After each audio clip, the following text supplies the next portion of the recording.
Bentuk dia ni kau kira okey ke tak okey? Jam baru untuk review. Bila tengok pada bentuk dia, bagi aku ada garang jugalah. Boleh siap ada lampu kat tepi ni. Kapasiti bateri 550 mAh geng.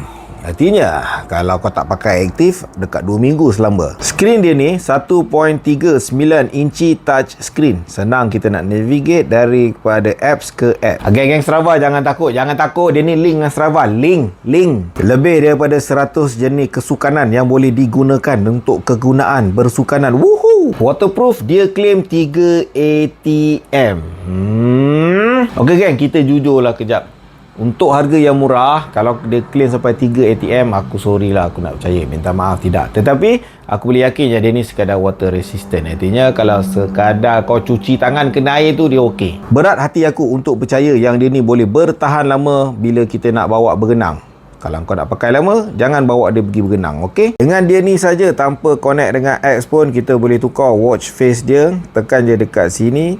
Kemudian, yes, bolehlah kita pilih ikut apa gaya yang kita nak. Kalau kau rasa watch face yang complicated, bapak berwarna-warni macam ni yang kau suka, terserah bang, terserah. Jam kau bukan jam aku. Of course lah. Kalau kau download apps dekat phone, kau connectkan jam ni dengan phone, dengan apps tu, mestilah lagi banyak watch face boleh buat. Dan banyak lagi benda yang kau boleh buat dengan jam ni. Takkan tu dengan aja. Teknologi punya banyak dah ada kat dalam dia ni. Kalau dia tak ada barometrik dan juga tak ada kompas, memang buruk lah jam ni kan. Dia ni smooth atau tak, korang boleh tengok sendiri. Kalau pada mata aku, kira untuk harga dia dah bapak smooth lah. Untuk harga dia, dia ada kompas dan dia ada barometer. Siapa yang boleh cerita sikit barometer ni apa benda? Jam ni walaupun dia murah, tapi dia ada banyak function.